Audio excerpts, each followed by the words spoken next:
Welcome, eternal readers, to the channel. This is Spooky Nikki Reads, and I am Spooky Nikki. Today, I am going to go through my 2023 reading wrap-up and my reading challenge results. So I do the Goodreads reading challenge every year. It's just an easy way for me to challenge myself to read more. And my goal for this year was 12 books. Just a book a month and go easy on it because I was going through a pretty big reading slump. So my goal is 12 books for 2023. We will see the results of 2023 reading challenge at the end of this video, and let's get into it. I have a stack of books to tell you about that I read this year, so let's get to it.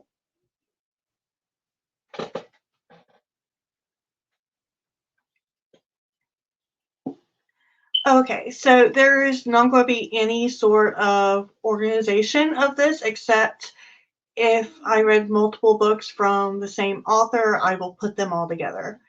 So, yeah, other than that, no other organization. I have a mix of physical copies, ebooks, and audio, though I think there was only one audiobook that I listened to. Also, if you hear my welcome, eternal readers, to the channel. This is Spooky Nikki Reads, and I am Spooky Nikki.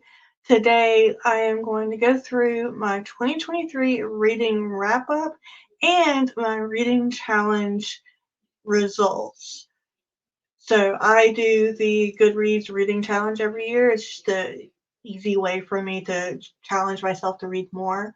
And my goal for this year was 12 books.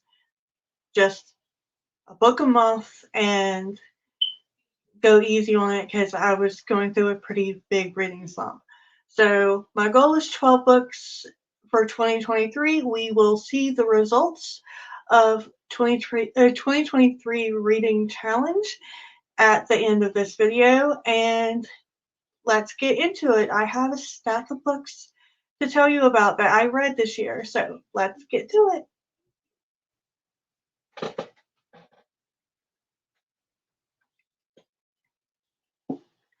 Okay, so there is not going to be any sort of organization of this, except if I read multiple books from the same author, I will put them all together. So, yeah, other than that, no other organization. I have a mix of physical copies, ebooks, and audio, though I think there was only one audiobook that I listened to. Also, if you hear my welcome, eternal readers, to the channel. This is Spooky Nikki Reads, and I am Spooky Nikki. Today, I am going to go through my 2023 reading wrap-up and my reading challenge results. So I do the Goodreads reading challenge every year. It's just an easy way for me to challenge myself to read more. And my goal for this year was 12 books. Just a book a month and go easy on it because I was going through a pretty big reading slump. So my goal is 12 books for 2023. We will see the results of 2023 reading challenge at the end of this video, and let's get into it. I have a stack of books to tell you about that I read this year, so let's get to it.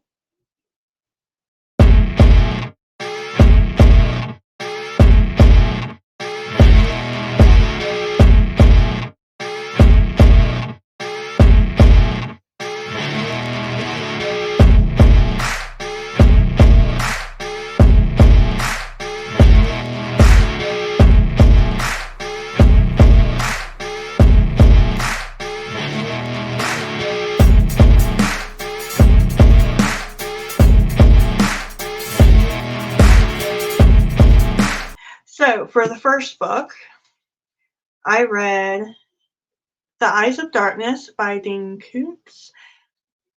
I actually got this book from a library sale years ago. And it's a very old copy. Um, Definitely one of the old pocket books. It's even got his picture on the very back. This, I believe, is the first Dean Koontz book I have read, and I actually really enjoyed it. For it to be a man writing a female main character, he actually did a pretty good job. So I did enjoy it. The Eyes of Darkness is about a woman who is grieving over the sudden and tragic death of her son. He went on a scout trip with a group of boys, and there was an accident on the bus, and none of the boys survived. So she is grieving that, and the grief over all of it tore apart her marriage. So she's also going through a pretty rocky divorce. And then things start happening around her house, some very strange things. Now, I will say that I knew part of what was happening before she did, because I'm very spiritual. I'm not religious, but I am very spiritual, and I believe in the paranormal and everything else. So my instant thought was, it's your son. And she's like, I don't believe in that, so it can't be that. There's someone breaking and entering in my house, and now I'm scared because it keeps happening. But there was a major twist that I didn't expect that I really enjoyed, because it is also a trope that I get a lot of enjoyment out of in movies and books. So it was something I didn't expect, but I really enjoyed it. And I'm not going to tell you what it is because it's a big spoiler. But I did give this thriller by Dean Koontz, Eyes of Darkness, 4 out of 5 stars. Now, I will say, before I move on very quickly, the only real difference between a 4 and a 5 stars for me is 4 is I liked the book. I may have even loved it. I love the characters. I love the plot, everything else. But there may be one or two things I didn't like, but it's something that I'm still going to reread in the future. So I really enjoyed it, and I want to reread it in the future. A 5-star for me is there is absolutely nothing in the book that I did not enjoy. And I love it so much that it's going on my shelf in my favorites category, like 5 stars, that I not only will continue to reread in the future, but I'm going to reread it several times over the rest of my life. And there's going to be scenes that pop in my head that I talk about in conversation, or things in the story structure or character building or world building that I am going to think about and refer to when I'm writing my own books, because I'm also an author. So that's the difference between a 4 and 5-star for me. So this book was a 4 out of 5 stars. Okay, the next one is actually books by Daniel Green, Daniel B. Green. He's an indie author like I am. So I read Breach of Peace, which is the novella first book of the Lawful Time series, and the Rebel's Creed, which is book 2 of the Lawful Time series. And it's a dark fantasy with a little bit of sci-fi in it because of the creation of the monsters and everything. And I'm going to try not to go into really in-depth reviews on this. I'll do reviews in depth later on in this channel in a different way. But I actually was in a very big reading slump at the beginning of the year because I had lost both of my cats. They were elderly. And it happened out of nowhere. So I was grieving, I was depressed, and I wanted to read and get back into reading again. And so I picked this up because it's a novella. And I was like, well, if it doesn't help me get into it, I'll try a different series. But I knew that I really wanted to read Daniel B. Green books. And when I tell you that as soon as I read the last page, I picked this up off of the table next to me and started reading it immediately afterwards. The book, the story had me hooked. The story is about a detective woman who is on a case where some strange things happen and there's this monster that shows itself, and she tries to solve the case, and things are very weird. There's like a conspiracy with the government, which is actually like a new religion that took over everything, and like it abolished every other religion and belief, and you're not allowed to do that anymore. You have to believe in this. The way he wrote it and structured it, the way he created the monsters, everything was brilliant. I absolutely loved it. I gave both of these books 5 out of 5 stars. So go check out Daniel B. Green. He's an indie author. He's incredible and a super sweet person. And then I am going to put in here the other book by Daniel B. Green that I read this year. I read it as an ebook, but I will be getting it as a physical copy for myself as soon as I possibly can. That is The Witch's Sin from the Neon Ghost series, his new book that just came out a few months ago.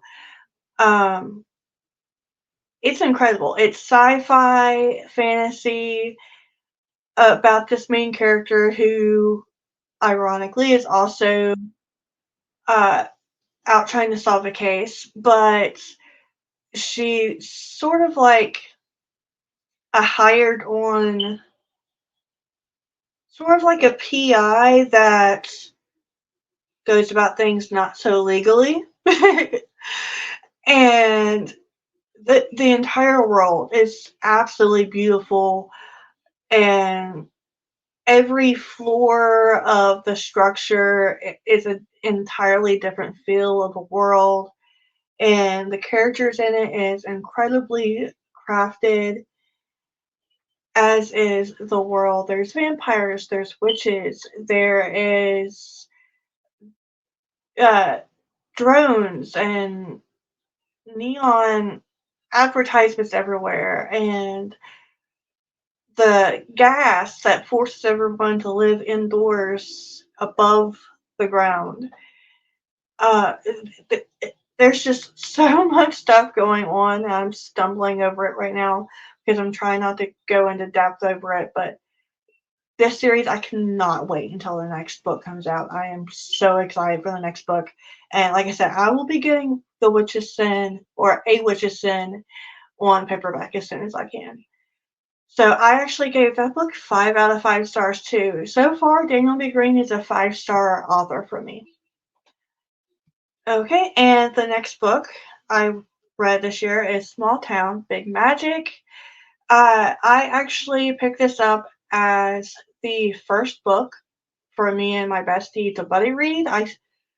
We started buddy reading together this fall, and this sounded so much like small town practical magic vibes. I was like, oh, it'll be perfect for fall.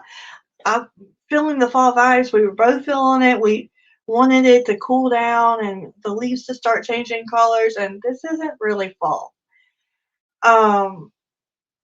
At first, I wanted to give this a little bit smaller of a rating simply because it wasn't what I was expecting. And I had to check myself because just because it wasn't what I thought it was going to be doesn't mean that it wasn't great as it was. So this is about Emerson Wild, who owns a bookstore that was handed down to her from her grandmother.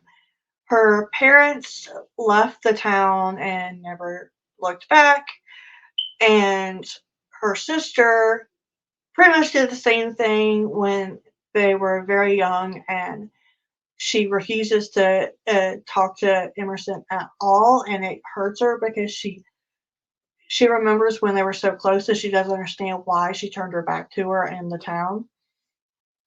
And her grandmother, who ended up raising her for the rest of her childhood, owns the house that she now has and the bookstore that she now has too. And when her grandma passed away, she of course handed it down to her. And she's the type that she runs around this small town and tries to make everything better. She does festivals to bring in tourism, to bring in more money for the town, to create more jobs. She does all these things. And some people think it's very controlling or very narcissistic, but she's doing it because she feels like the powerful women in her ancestry deserve for and demand for her to be just as strong and helpful for her town. So she wants to do that too, and she wants to make a name for her town.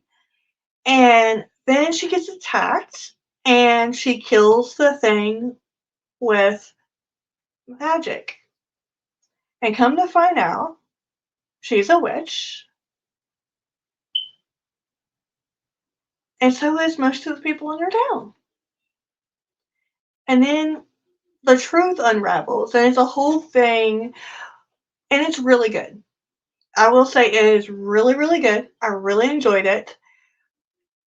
I expected more like practical magic vibes, but it wasn't. There was a lot of heavier subjects in this, but they were so lightly written that it felt like it didn't matter so much. It didn't feel like the stakes were as high. And so it's sort of like a cozy fantasy. I don't think that that's how the author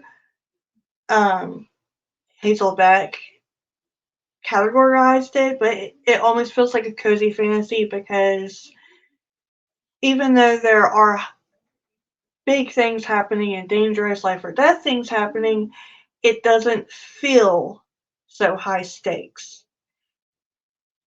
And I don't necessarily like that. I didn't know that I didn't like that until this book. I like there to be high stakes, and I like it to be equally character and plot driven, where everything that's happening is deep, is important, and you feel it. And you don't really feel how important it is in this. There is a romantic connection or two in this, which is very, very good. I enjoyed that a lot too. And I gave this 4 out of 5 stars. Small Town Big Magic. There is a another book in the series, so I definitely want to read it in the next year and see how I feel about it, especially since I know what I'm getting going into it now. But this actually showed me a lot about myself that I wasn't really aware of. So it was a really, really good book. Small Town Big Magic. Just know that the stakes aren't going to be very high feeling in this book. All right, the next book I read was also an indie author, Sarah Cannon, The Witch's Key. I have read several Sarah Cannon books now. This is the only one in my possession. Unfortunately, I do plan on getting some more on my shelf soon. But she does write most of her fantasy books as YA, and I don't like to read YA. However, her books are great. For me not to really like YA, and then like every one of her fantasy books I have read, I like, and I'm like, okay, maybe it's just her. The Witch's Key is about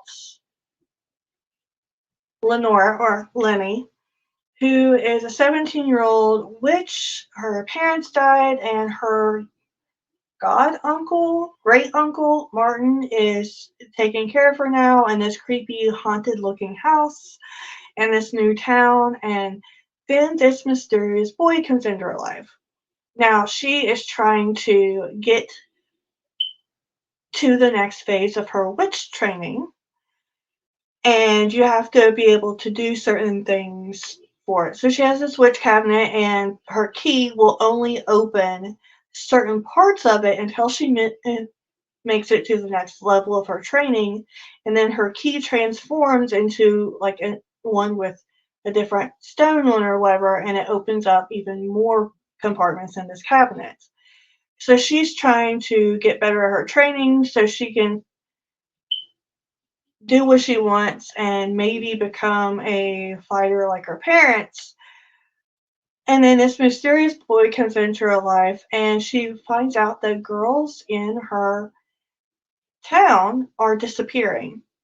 And she has an eerie feeling that it may be this boy because of her training. She knows that he's not human, that he may be something else.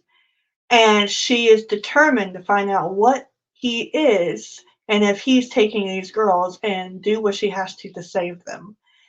So it's incredible. It's awesome. The magic is brilliant. I love the characters. Go check it out. I gave this one 5 out of 5 stars. I also got a signed nameplate for Sarah. This is a really good book. I really enjoyed it. Go check it out. And Sarah Cannon is an indie author, so go check it out anyways. Alright. A River of Royal Blood by Amanda Joy. I got this from the Dollar Tree. And it's on my shelf for like 4, 5, 6 months. And the spine kept calling to me. Every time I would sit down and I would see the spine, I would be like, I need to read that book. I need to read that book. And then I start reading it, and I find out it's YA. But I kept reading it because I was interested in the story. A River of Royal Blood is about Eva. Eva is a princess, and she's about to turn 16. And on the 16th birthday of the young, it's about to be her 16th birthday, and she was born with the magic of marrow and blood. The last person in her royal family that was born with the magic of marrow and blood went on a tyrant rampage and like killed a bunch of people, and it was horrific and bloody and it was crazy. But because she did so much and she was all powerful, everybody respects her but fears her. When she was alive. But now everyone still respects her. But when they find out that the new princess was born with marrow and blood magic, they are scared of, okay, if she's the one that becomes queen, we're all doomed.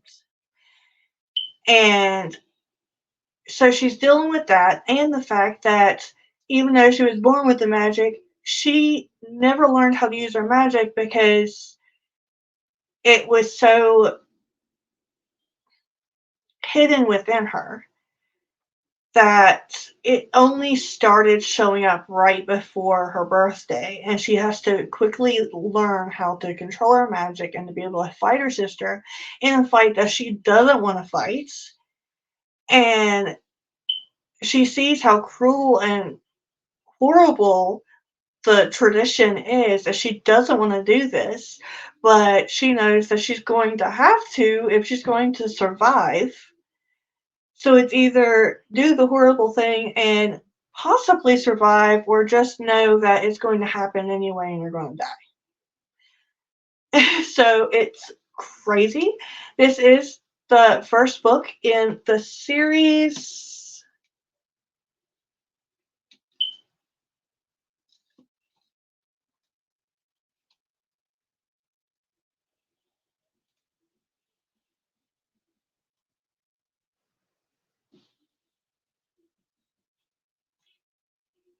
I think Blood Magic is the name of the series.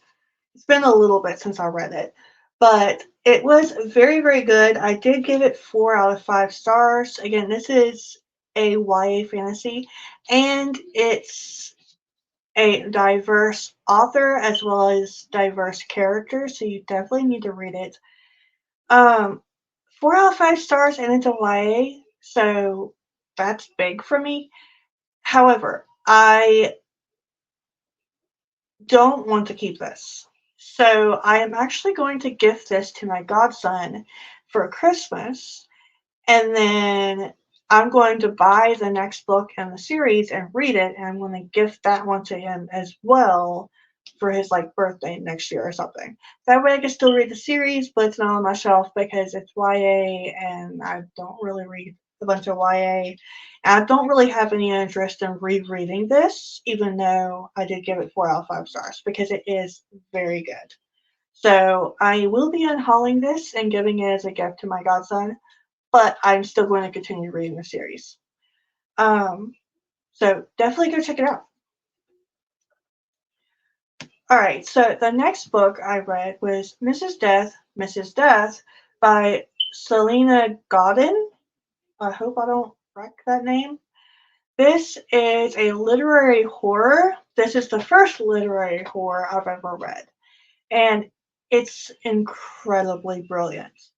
This is essentially a story about Mrs. Death, who is the Grim Reaper, and she is a woman, and how she is so sad that she continues living all of these lives while she watches everyone else die, and she has to be the one to create their end. And she's tired of living in this immortal way, and she starts telling her story to this writer. And this is essentially his ghostwriting of Mrs. Death's story. It's brilliant, it's beautiful, and I absolutely fell in love with this. And by the end, I was weeping. So I absolutely recommend this. This is 5 out of 5 stars. You should definitely read this. If you're into horror, if you're into thought-provoking books, this is one. 5 out of 5 stars. Mrs. Death by Selena Godin. All right, and the next book I read was Home Before Dark by Riley Sager. This is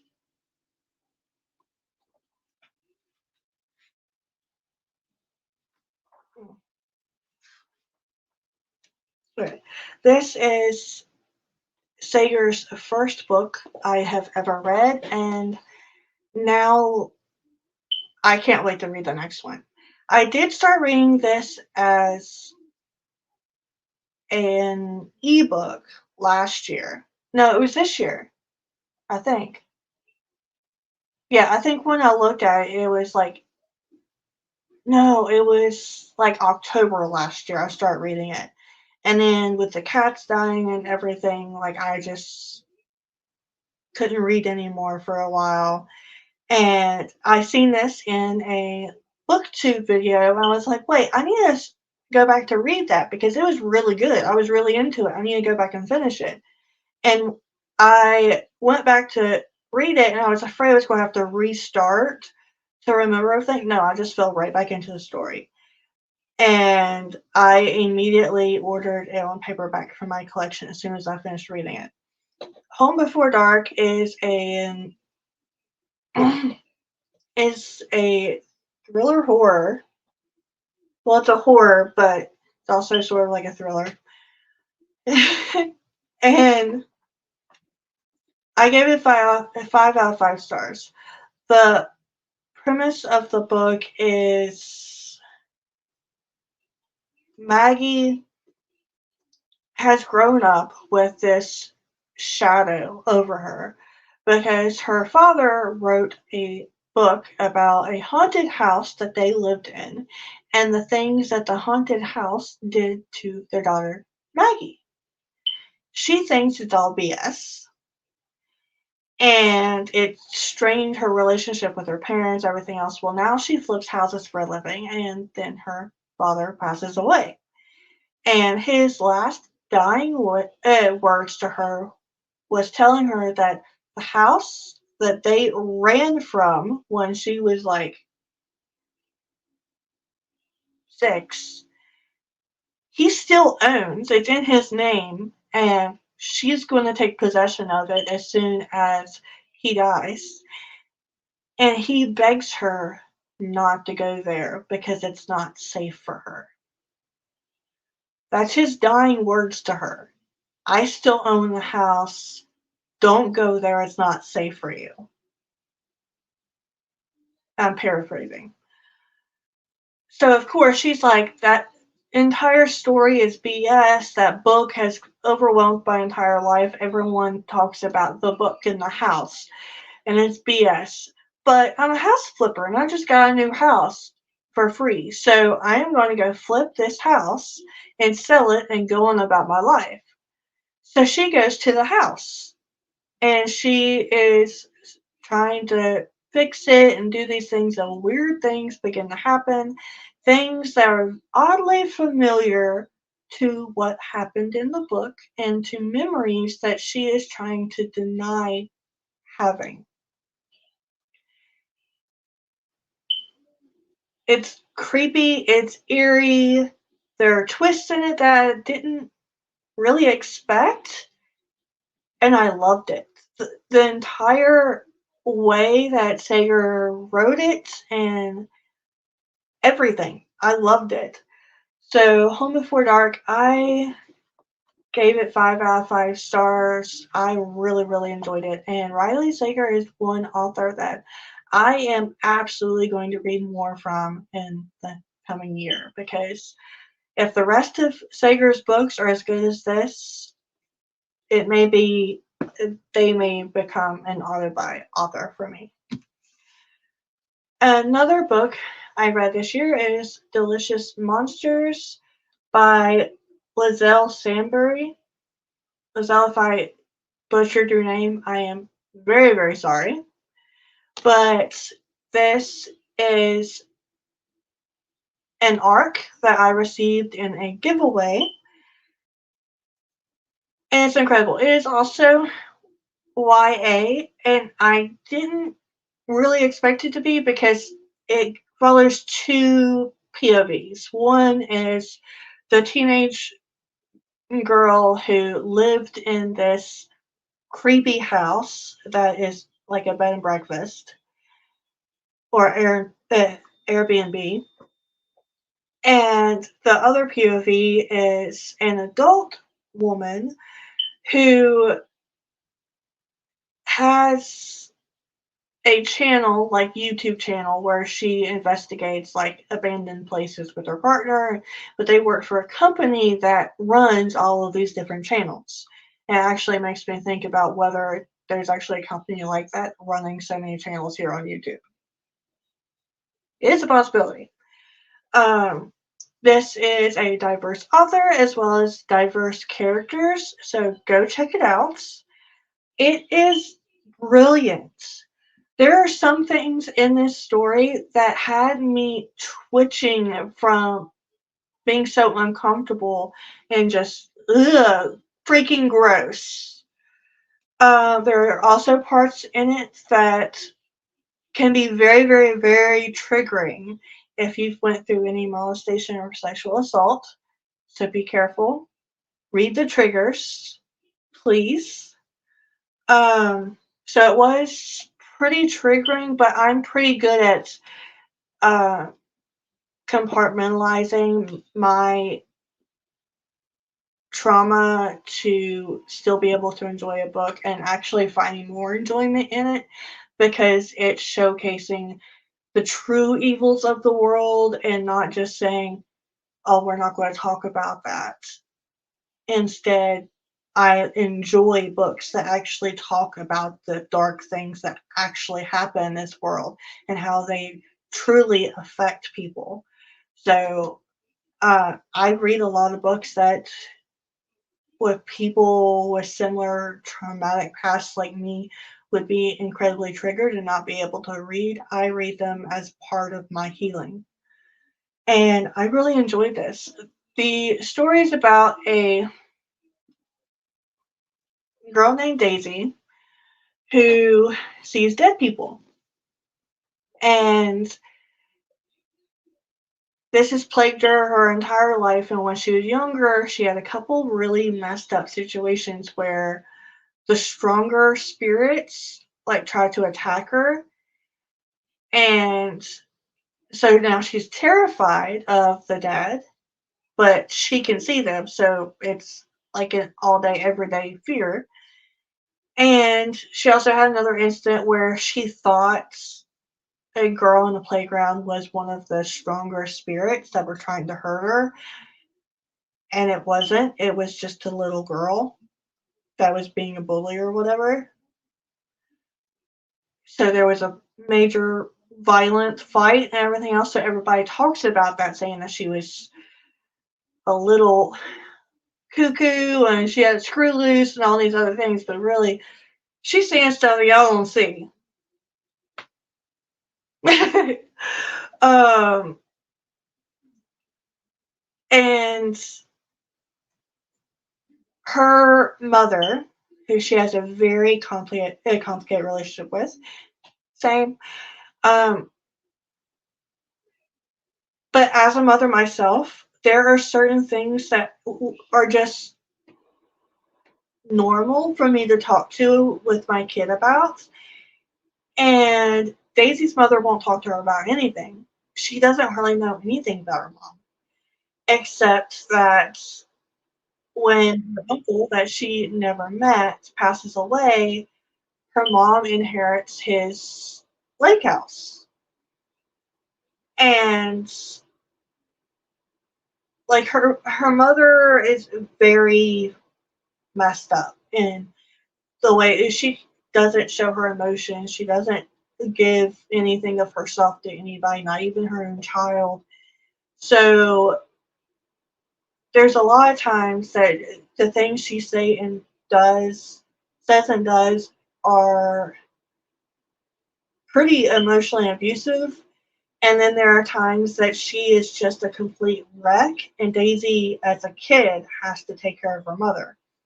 So when they inherit this house, the deal is Daisy is going to help her get it up and running so they can take in people to rent it out for however long and everything and get the business going good. And then Daisy's going to be able to take her portion of the inheritance and everything else in her savings, that her portion of it that she's worked with her mom this much for, to go to college, to do whatever she wants. She just wants to be free of her mom.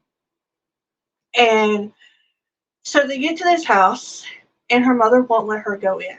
Like, demands that she does not step a foot inside the house. And then she finds out that the few dead she sees around this house go into the house and never come out.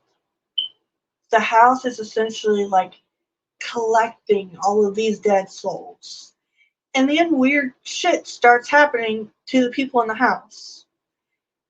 And even outside the house. And she's freaking out thinking that she's losing her mind and all of these weird things are happening and maybe she's imagining them. And it's a whole thing. And then the other POV is the girl, the woman who is filming interviews for this channel online that she and her partner have. And she wants to come to this house and interview all of the people involved in Daisy's story so they can unravel the truth about the black girl that no one remembers. And by the end of it, you realize that what you thought isn't it. And I can't say any more than that because it'll spoil it, but it's incredible. And it's Tomb. It's a big boy, but it's also floppy. I highly recommend this. Lizelle Sandbury, I believe she has other books out. I'm going to check them out too. I am very, very grateful to have won this arc in a giveaway. And Delicious Monsters,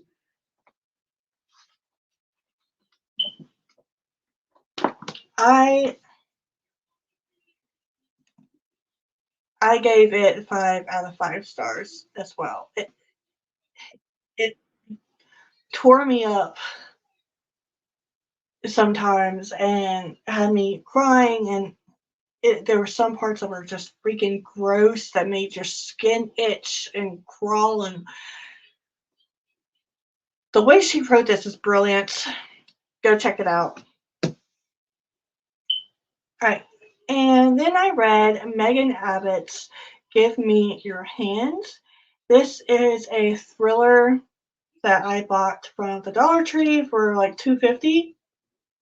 This is incredible. This is competition between women and friends plus unhinged woman. It's eerie. For some reason, the one character in it kept making me think of the spider other mom from Coraline, because the way she always moved everything so purposefully and gracefully, and she was so skinny and her fingers were so skinny and bony and everything. I was like, for some reason, she was giving me spider other woman, other mom Coraline vibes.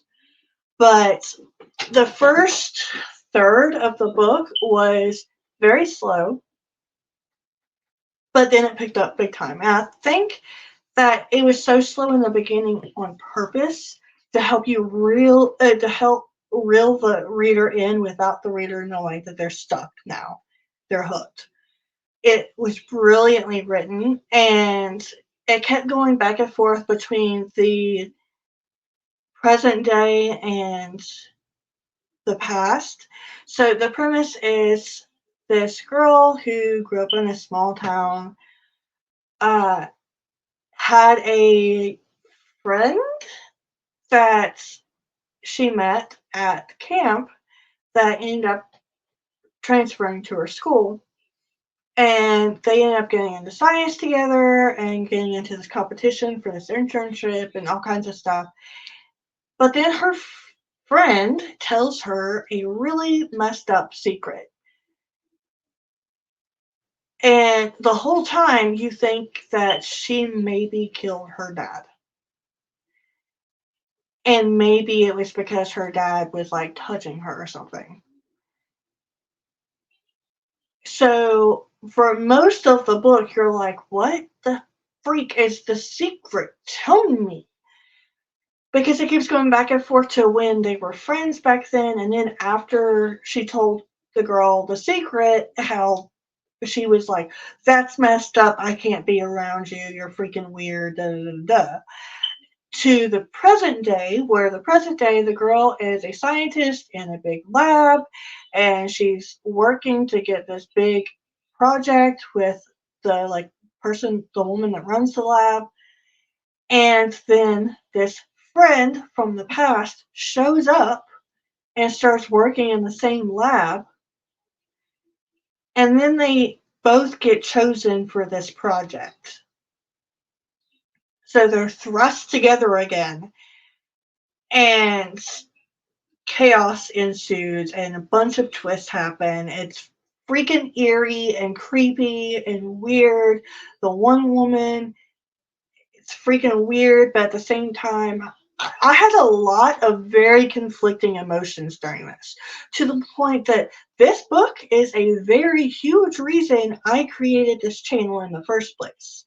Because I need a place where I could be like, okay, y'all, I'm reading this book. I'm having conflicting emotions. I need to talk to someone about this so I know that what I'm thinking isn't insane. Because there was certain parts of this book that I was like, okay, this is weird, that's wrong. And then I got to certain parts and I'm like, I don't think that's as bad as everyone else is acting like it is. Is it just me? Am I messed up? Like, am I messed up to the point that I think something horrific is actually not bad? This is why this book right here is a very huge reason I started this channel, because I have my bestie to talk about books, but most of my other friends, most online, are also writers. So we talk about the books we're writing, not the books we're reading. And I need people to talk to when this happens, because I had very conflicting emotions throughout this book. And the way Megan Abbott wrote this was so creepy and eerie the entire time. Like, even if she didn't tell you what the weather was outside, you just automatically think that it's foggy and rainy and dark and just cold and give you the shivers if you don't get warm fast enough. Like, it sets the entire mood.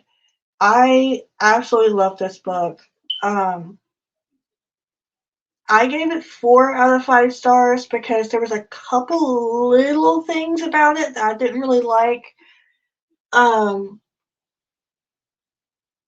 but I like overall, I really enjoy this, and I am putting Megan Abbott on my list of authors to read in the next year because I want to read more of her books. She's got several others that I really want to read and try out, and I'm hoping. So I also read Book Sales That Multiply, Marketing for Authors, the book series by Mandy Lynn with uh, Mandy Lynn and Bethany Altazada. They're both indie authors like me, and they have this entire Marketing for Authors series where each book talks about another big subject with the marketing. And I have read this one. I started reading another one, and there's like 2 or 3 more I need to buy. But they're really, really good, and they talk about stuff that you don't necessarily see very often. So as far as the information, it is well worth it.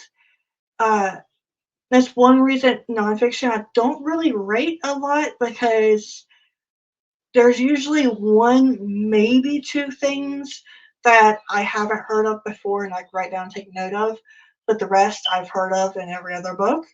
But this series isn't really like that. This series, if you're an author or aspiring to be an author, get it because you will learn so much. Um,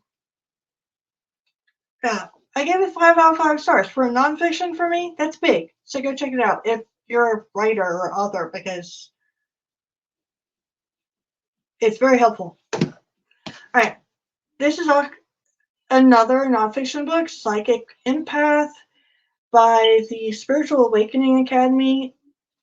This had to have been written, not edited at all, and just automatically published, because there was like an entire chapter that was put in here twice, and like different sections where there was like a repeating paragraph or whatever. Um,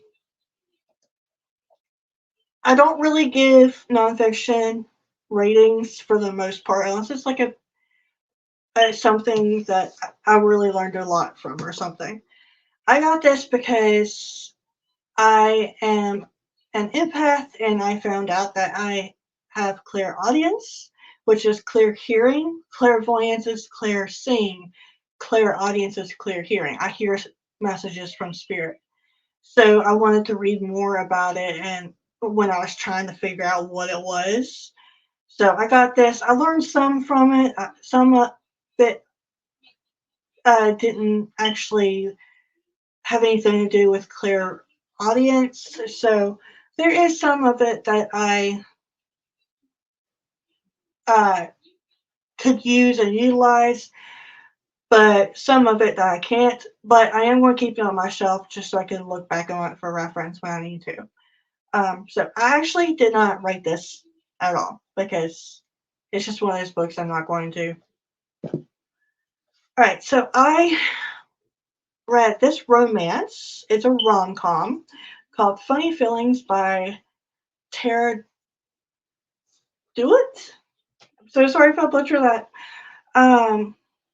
This book is so funny. So I actually listened to it on audio because when I got it, the cover is so scratchy. I have a texture sensitivity, so I can't actually touch this book for very long without it physically hurting me.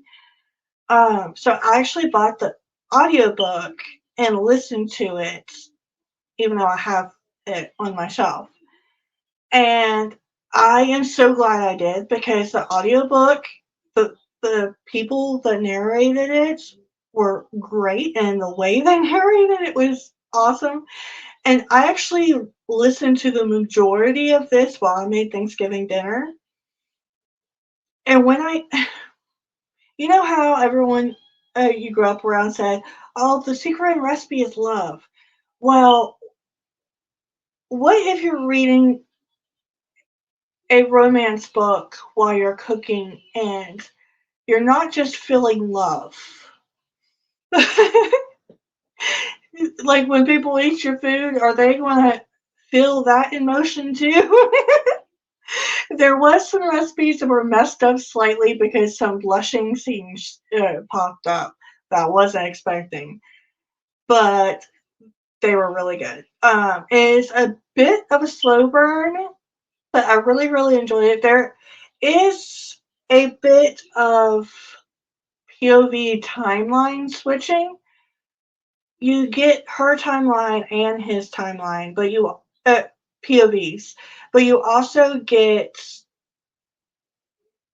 different chapters here and there from her POV and his POV from back after they first met. And it's dropped in almost like, oh, this happened to me today, and it made me think of this that happened when I first met you. So it's sort of like that. It's not like a flashback. It's sort of just like this is a thing that happened back then to key you into this event that you're reading right now. It, it's very well done. And okay, so the premise is he is a stand-up comedian and a single dad. His daughter is absolutely adorable and she's deaf. So they sign together, and after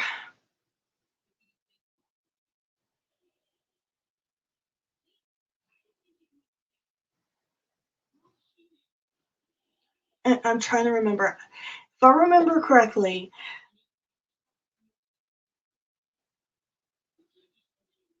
Hazel, the little girl's mom, died shortly after her birth. And the pregnancy was unexpected, anyways, and he wasn't really sure how to go about it, and if he even wanted to be a dad, if he was ready to be a dad because he's a stand up comic and his career was taking off and he was being awesome. And then he was like, okay, well, she's going to be the primary parent anyways while I'm on the road, so I'll have a little bit more time to adjust to this. But then she passes away shortly after Hazel's death, if I remember correctly, so he was thrown into it completely by himself and have to teach himself a language so he can teach his baby. And he's sort of grumpy because PTSD and trauma and all this stuff that happened all together. Like he's going through a lot of crap, man, and so he's very serious about a lot of stuff. And then, and then Farley stumbles into their life. She is a no-filter, raunchy stand-up comic, and she is absolutely hilarious. She's got a lot of shit going on too, which is a lot of the reason for a lot of the ways that she is. And because he's a single dad now and he's like falling out of love with his career and everything else, he decides to become her manager. That way he's still in the life, but he's more there for Hazel. And because he has to be part of Farley's life somehow, he's got a crush on her. She's got a crush on him. Neither of them know it. Both of them are trying to avoid it because they're working together. And she is bubbly and giddy and like hyper and, like I said, no filter and raunchy on stage. She's awesome. I laughed so hard while I listened to this book. And then, like I said, there are blushing scenes as well, and the romance is very like slow burn on a shorter timeline. So when it does happen, it happens very well. I really enjoyed this book. Um, yeah, I don't read a whole lot of romance anymore, but I really enjoyed it. I gave it 4 out of 5 stars. I really liked it. I also read Her by Pierre Alex Gianti. Gianti? Might be butchering that name too. It is signed. It is a book of poems about her, about women and women's bodies and so forth. Um, I gave this 3 out of 5. I want to start reading more poetry again because I started reading on a lot of poetry, and I have a deep love for poetry. But this just wasn't great for me. There was some poems in here I really loved, but some of them were just like, you wrote a poem, it was good, it wasn't great. But some of them were beautiful. I loved them. But the majority of them was just like, they were good. So I gave the book her 3 out of 5 stars. I'm not sure if I'm unhauling this or not yet. I don't know. I also read The Home Reader by Selena Myers. If you watch TikTok or YouTube, Selena is Selena Spooky Boo. And she is a Claire as well. And she's incredible and sweet and humble and just an incredible person. And I want to be friends with her. But The Home Reader is her paranormal journey from growing up, seeing ghosts and feeling things and just getting flashes of different timeline memories and everything else, to then going into homes when she's called to try to figure out what's going on and witnessing an exorcism and all kinds of things and seeing ghost children and dealing with a stalker ex that ends up being a very, very, very bad person. Like all kinds of things. These are her true stories, and it's incredible. And I really enjoy reading this because it's just her telling her story and how her gifts sort of blossomed and how she started believing in them and strengthening them and practicing them. And it's very inspiring. I loved it. I gave it 4 out of 5 stars. It is nonfiction, paranormal horror, but it's real. It's her true stories.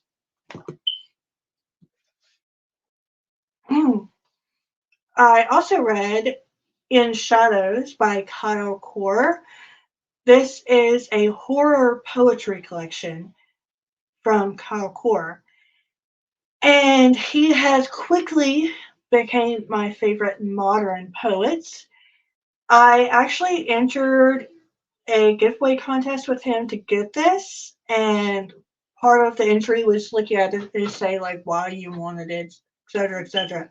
And I didn't win the contest, but then he sent this to me in the mail, anyways, and uh, he put a note on it saying, "Hope you enjoy the book. Happy Halloween from Kyle Core." And he messaged me saying, "You didn't win the giveaway, but I loved what you said in the entry, so I want to send you my book anyways." So I absolutely loved that. I got tickled when I got it. Um, so if you're watching this, Kyle, thank you so much. I really enjoyed this. He hits on a lot of really hard subjects. Some of these are very like funny horror. Some of these are really fucking creepy. Like, there's actually some poems in here that actually creeped me out a bit. And that's hard to do. So, I give him full props. Like, I have so many of these poems in here dog-eared because they're like my favorite in this. So, I'm definitely going to be checking out more of his books of poetry in the future. I gave this 5 out of 5 stars. Horror Poetry by Kyle Core in Shadows.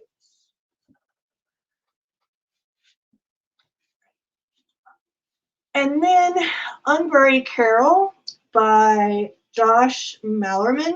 This is also a Dollar Tree pick. So I picked this for October's buddy read with my bestie because this book is about a woman who sort of like slips into comas. Like she can still hear everything, but she can't move, and she's alive, but she's like in a coma. Like she slips into random comas sometimes. And her husband tries to bury her and say that she's dead. Like she gets buried alive. And then a friend has to come and try to rescue her in time. And so the premise really hooked me. I really was interested. But I started reading this and I only got, I don't know, 5 or so chapters in. And I realized this is very much a Western style book, like a historical Western fantasy. And I'm just not into that. That's not my style. And I couldn't get into it, so I DNF'd it. So I'm actually going to send this to my bestie because she got it on ebook or something and then she had to return it, or um, maybe she was on the waiting list. I think she said she was still on the waiting list. So she hasn't been able to read it yet. So I'm going to send it to my bestie so she can read it and decide for herself whether she likes it or not. But Unburied Carol is a DNF for me. But if you like historical Western fantasies and you like the premise of Carol like going into random comas and then her husband trying to bury her alive and her friend coming to rescue her, give it a shot. I mean, I love this cover. I really love this cover. But I love the premise, but the style of the book, I could not get into it. So I DNF'd it. I'm giving it to my friend.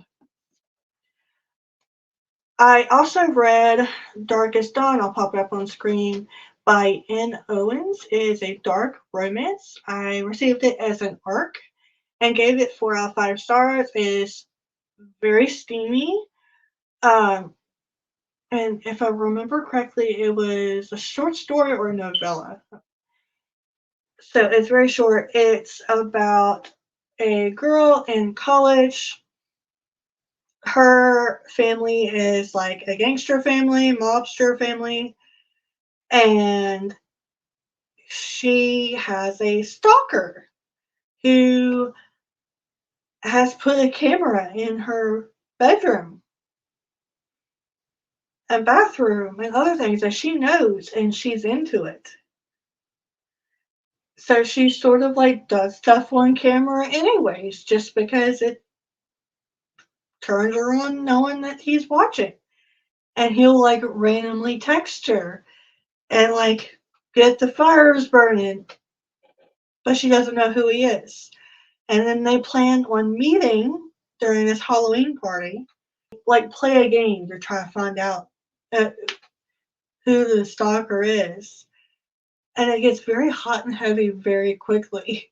And come to find out, he is a rival mobster family's son in college as well, and the bad boy.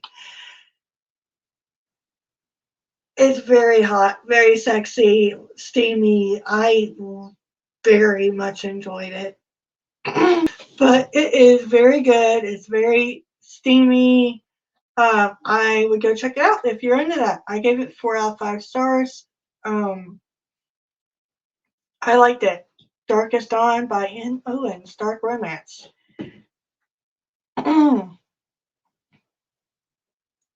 I also read, I'll pop up on screen, For the Love of Hot Cocoa by Stephanie Clemens. It is a cozy fantasy. I read it as an ARC. It's my first official cozy fantasy, even though that one book like, it sort of felt like it was supposed to be. This is an absolute cozy fantasy. It's perfect for the winter.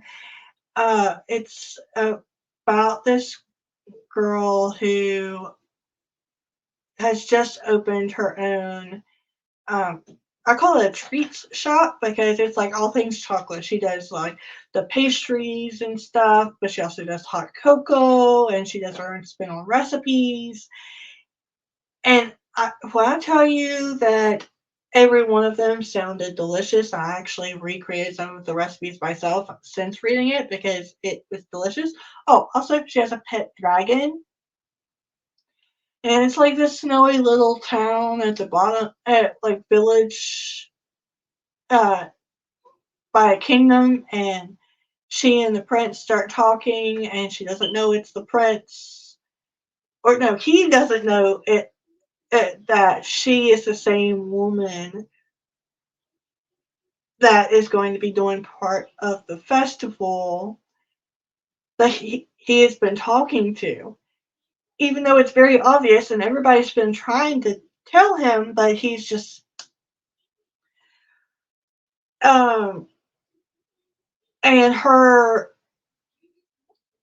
stepmother and step twin sister and brothers are absolute assholes, and they try to ruin everything for her. They like burglarize and destroy her store, and they try to ruin her place in the festival and try to take the prince to get him to marry either one of them. Also, it's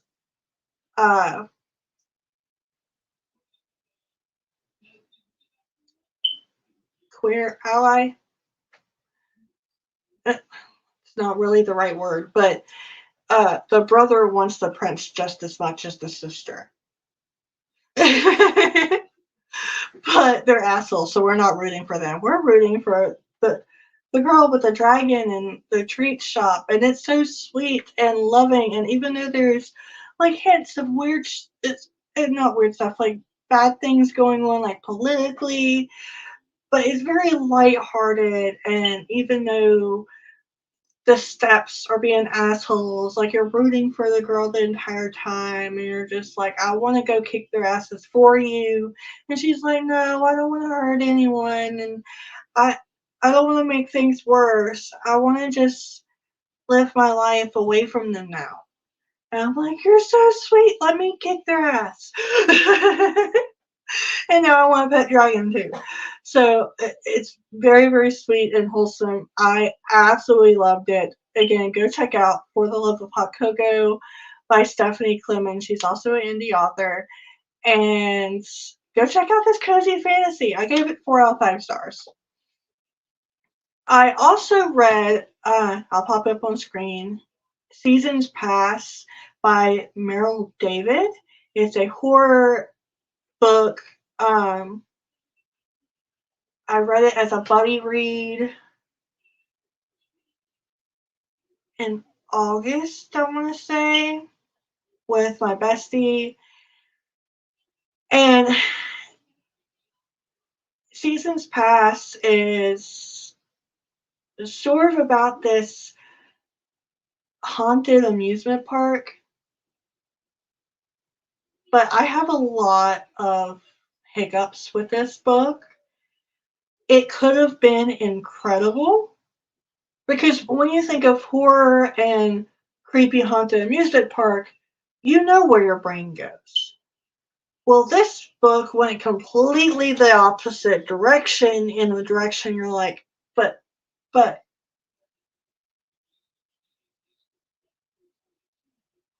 this isn't as good of an idea as that was. So why did you go that way when you could have went that way? Like, it could have been brilliant. It's one of those books that if it was written by another author, it would have been a 5 out of 5 star read and many people would have read it. Instead, it was written by Meryl David and it's not great. There were certain parts of it I really liked. Certain parts that was like an acid trip, love that. And certain parts that were very gross. There are some really messed up things, so read the triggers. But there are also probably an entire chapter's worth of paragraphs throughout the entire book of useless information. For instance, he spends like 5 paragraphs telling you how a human body reacts to being in a car accident during the impact and all of it, how your body works like that. And any adult with common sense already knows, and I don't need you to tell me. And the fact that then the character gets into the wreck, okay, you could have skipped that entire 5 paragraphs and just went from losing control to gets into wreck instead of losing control. Let me tell you what happens to the human body during an accident and then gets into wreck. We don't need all that extra information. Any adult with common sense already knows that crap. There was so much of that in this book that it really irritated me. It started to piss me off because I'm like, I don't need you to tell me this. And I'm telling you, there was enough paragraphs of this useless information to fill up an entire chapter or more. The only time during the book that there was extra information and details in it that I actually liked was during the freak show. During the freak show chapters, because it actually puts you in the environment. You see the bugs, you feel the temperature, all of the things. It puts you in it. I appreciated that. The rest of it pissed me off. So I only give it 3 out of 5 stars because it had a lot of potential, and even 3 out of 5 stars is being very nice. But it had a lot of potential, and there was a lot of really good parts in it that I really enjoyed, but the extra details that any adult with common sense knows that we don't need you to tell us just pissed me off. And the fact that it's a horror book about a haunted amusement park, but it completely veered away from that. It was almost like, okay, I'm going to write a book about a haunted amusement park. And then at chapter 10, I forget that that's what I'm writing about, and I'm going to just write this instead. It was just that abrupt, that stark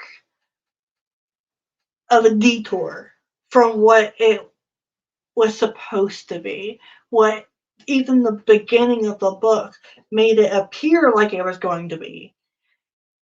And that's fine. I enjoy twists like that you don't expect if it's the better option. But this was not a better option. This was a very horrible option. Like, you could have just stuck to the whole haunted amusement park thing that everyone immediately imagines and goes to that instead of the detour you just threw in there. Why? I'm sorry. I am ripping this book apart. I'm sorry. And 3 out of 5 stars is too nice. It's too nice. But I did give it 3 out of 5 stars. Go check it out for yourself. And if you have a differing opinion about it, let me know. Again, it's Seasons Past by Meryl David. If you have a different opinion, please let me know. I would love to hear your opinion and interpretation of this because I didn't like it. I'm glad I only had it on ebook, so it was on my shelf because I would have unhauled it. And then I would have been pissed I spent the money on it. So, yeah. All right, next book.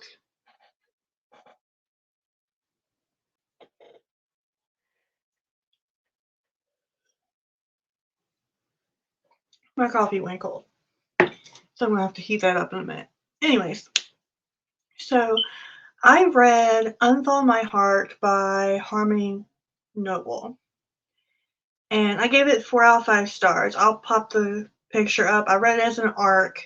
It is a queer romance story about 2 people that are thrust together during a perilous situation. So Mac is a psychiatrist that works in the emergency wing of a hospital, and she's in a horrible, well, not really a horrible relationship to start, I guess. She's in a relationship where she doesn't love him, he doesn't love her. It's more of he wants them to remain together for their status, and he wants her to be the good Catholic girl and stay home and raise the kids while he's all successful, and then he got the good trophy wife that's also a doctor, and da da da da. But she breaks off the engagement. He's still being an ass and won't leave and move out, and they work together, so it's even more complicated. Well, she goes to spend Christmas at her parents' cabin in the snowy tundra of Alaska, away from everybody, and she gets into a wreck when she slides off the road, and she has to walk in the snow for like 2 miles to get to the cabin. And then you meet Paul, who is an ex-military trans man who is struggling, and he is out to do a propane delivery for his family and has no real intention of ever returning home. And he finds Mac in the snow, sees her collapse, and near hypothermic death and everything else. And he scoops her up, takes her to her cabin, and then they're pretty much like snowed in, no signal, no phone, nothing. And he has to warm her up and unthaw her to save her. And they fall for each other. And that's when she stops hiding the truth of herself and is willing to risk everything to be with Paul. It is absolutely beautiful.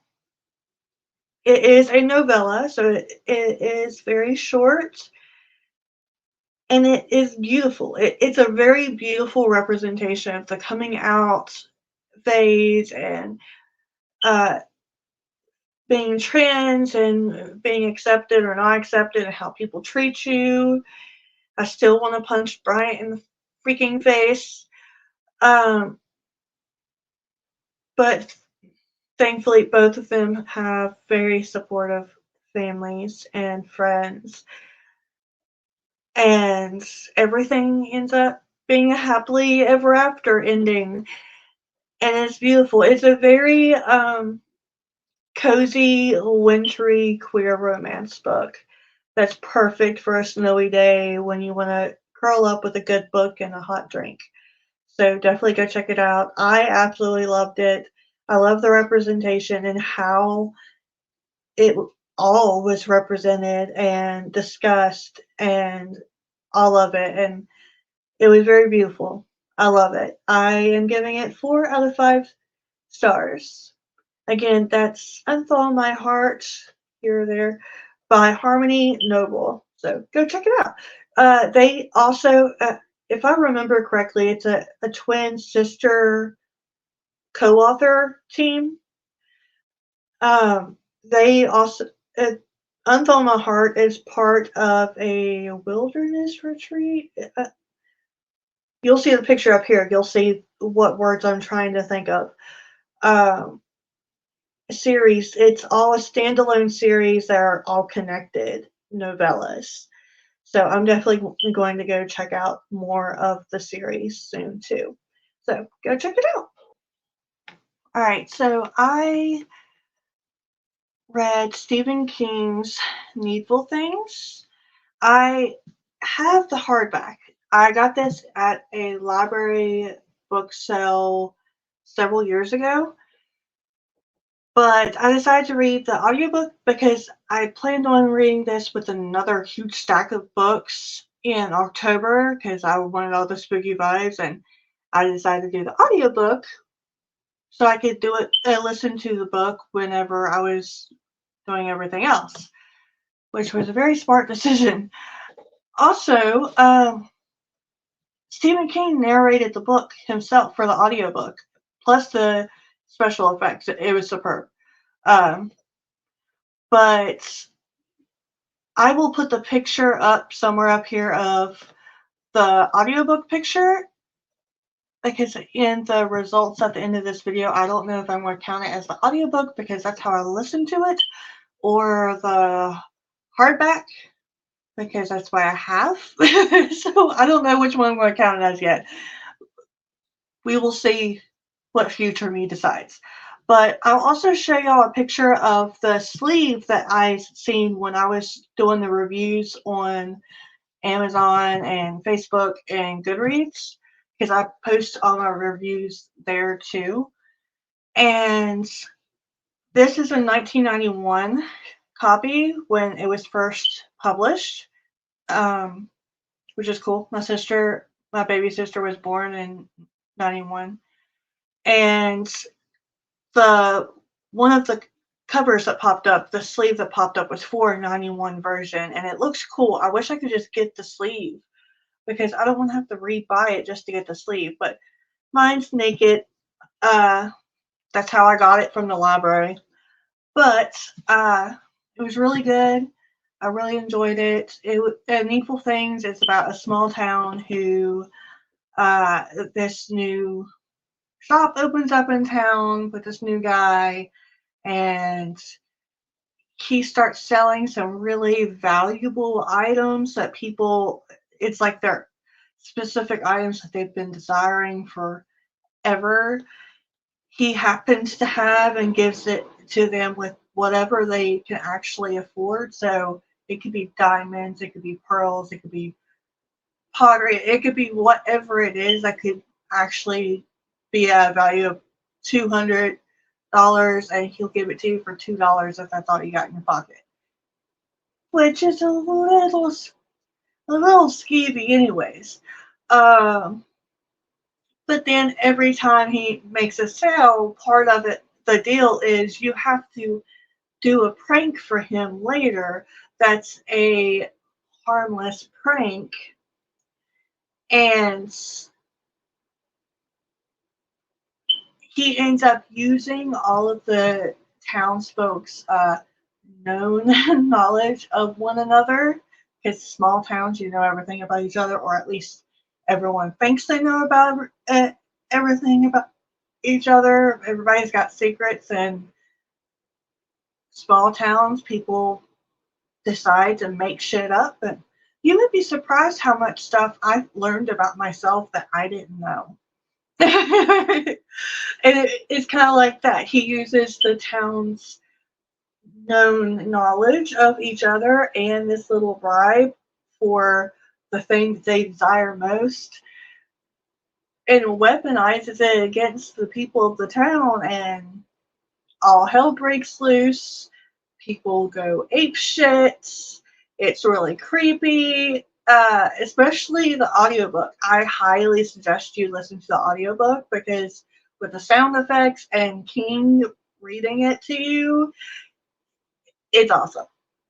And it's really good. It's not one of my favorites of his, but it's still 4 out of 5 stars for me. So it's not a low score for me at all, but not one of my favorites. My favorite Stephen King book is Storm of the Century, but I don't have it yet. It's on my Amazon wish list. So, yeah, let's move on to the next book.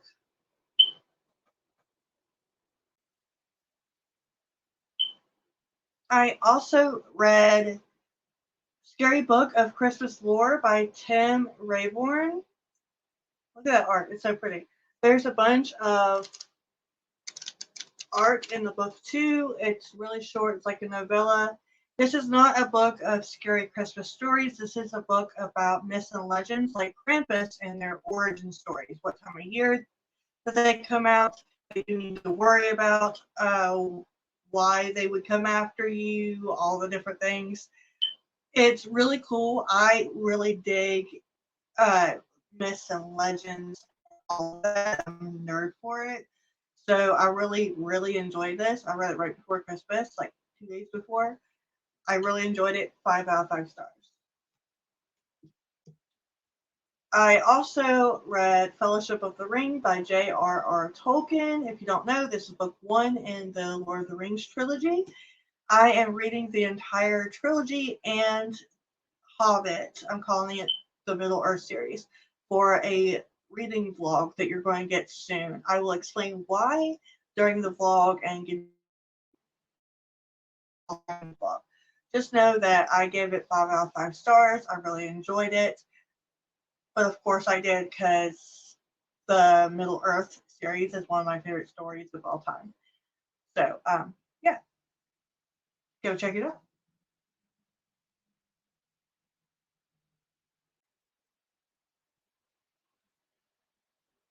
Hello, it's time for the results. So for 2023, my reading goal was 12 books, and I doubled that by reading 25 books. I have a few that I'm currently reading, but they're not going to be done in time. So goal was 12. I read 25. I have 11 5-star reads, 10 4-star reads, 2 3-star reads, 0 2 stars, and 0 1 stars. And then I have 1 DNF and 1 no rating. Out of all of the books I read, 17 were physical copies, 6 were ebooks, and 2 were audiobooks. Both of the audiobooks, I had the physical copies, but I chose to listen to the audio. And so I recorded it as audio because that's how I consumed it. And one of the ebooks I read as an ebook, but then I immediately bought it as a physical copy. So I count it as an ebook because that's how I read it. Out of all of the 25 books I read, 7 were fantasy, 5 were horror, 3 were thrillers, 3 were romance, 1 was sci-fi fantasy, and 6 were poetry, classics, or nonfiction. So I did really well this year. I'm really proud of it. In 2024, it's going to be even bigger and better. Next year's reading wrap up for the year will not be as long or as extensive. This is the first month of this booktube channel, so I wanted to give y'all a little bit of my, or a lot of my review synopsis,